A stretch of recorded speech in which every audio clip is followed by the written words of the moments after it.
It's 1999, and Japanese nuclear scientists Hisashi Ouchi, Masato Shinohara, and Yutaka Yokokawa are conducting routine work. Within seconds, two of those men would be doomed to die, and Hisashi Ouchi would receive the greatest dose of radiation any human being has ever experienced. The men are mixing together a batch of fuel to be used in a fast breeder reactor, a special type of nuclear reactor which can create more fissile material than it consumes. These reactors are typically used to aid in nuclear research, as they can very quickly and efficiently create large quantities of nuclear material to fuel conventional reactors. The men are experienced nuclear scientists, but a series of miscalculations and outright mistakes would doom two of them to die the most horrible deaths one could imagine. Ouchi is standing next to a large metal tank, to which he's adding a mixture of various chemicals and 16 kilograms of uranium. Behind and above him, Shinohara stands on a platform overlooking the work, while 4 meters away, Yokokawa sits at a desk busying himself with paperwork.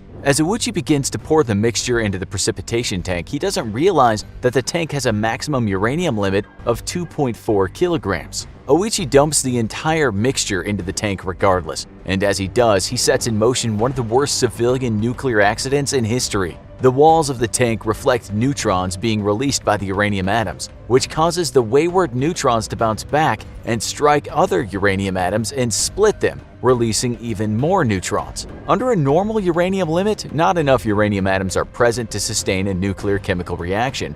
But Ouchi has just unknowingly dumped so much uranium into the tanks that within nanoseconds, the precipitation tank becomes a fully working nuclear reactor. Almost as soon as Ouchi finished pouring the fuel mixture, there's a blinding flash of blue light caused by the emission of Cherenkov radiation. The men stagger backwards, blinded and dazed as the gamma radiation alarms begin blaring. Ouchi is blasted with an incredible 17 sieverts of radiation, or a whopping 300 times the annual dose allowed for nuclear plant engineers, and more than twice what's believed to be a lethal dose. Ouchi has just been bombarded with as much radiation as if he'd been standing at the center of an atomic explosion. Masato is further away, but he still receives an incredible 10 sieverts of radiation, guaranteeing his death. Yutaka, who is 4 meters away, however, only receives a 3 sievert dose, 5 below the lethal limit. Ouchi, though, will suffer a fate no human being in history has ever experienced. As the radiation tears through his body,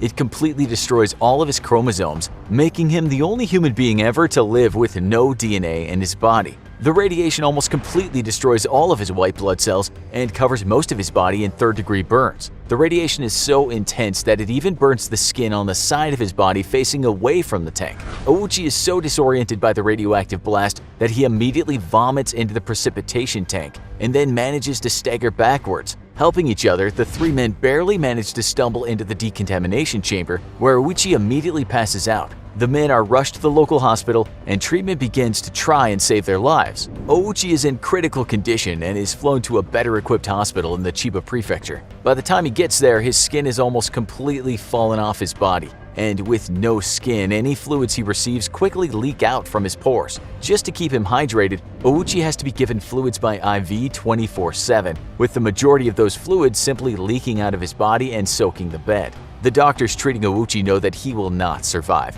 No living being could possibly survive the radiation dose he just suffered. They make a controversial decision, though, and decide that whether Ouchi likes it or not, he is now going to serve as a guinea pig for treating radiation illness. This is, after all, a once-in-a-lifetime medical opportunity.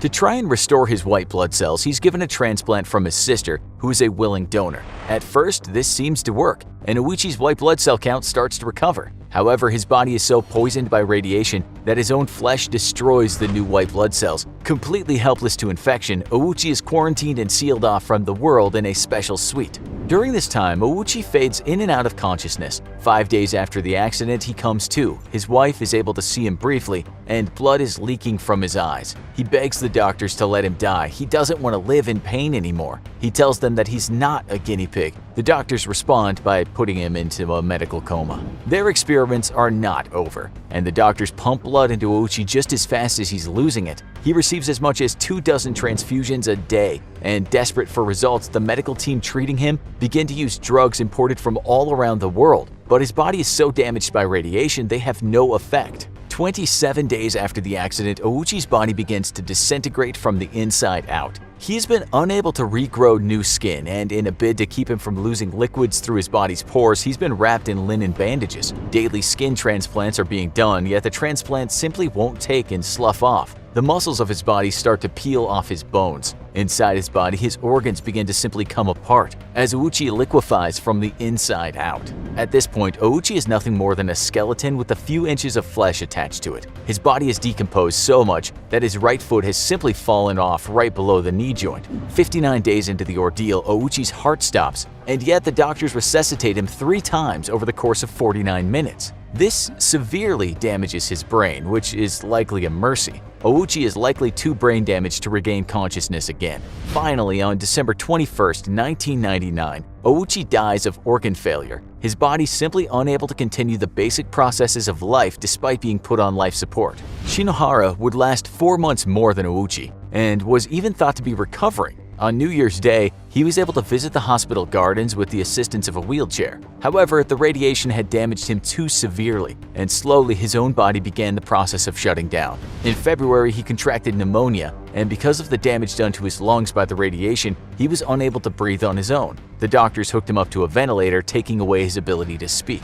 Shinohara was forced to resort to writing messages on a pad of paper to his nurses and his family. But as time went on, he grew weaker and weaker. Finally, on April 27th, Shinohara too died of multiple organ failure, the radiation claiming him as well. One of his last messages, scrawled on the hospital notepad, was simply, "Mommy, please." Yokokawa would go on to make a recovery, and 6 months after the incident, was released to recover at home. However, a year later, an official investigation would charge him and 5 others with criminal negligence in the incident. Public anger would lead to major reforms of the facility, as it was revealed that the experimental plant routinely cut corners and ignored safety rules. For Ouchi though, the man who suffered the greatest radiation dose in history, those changes would come far too late.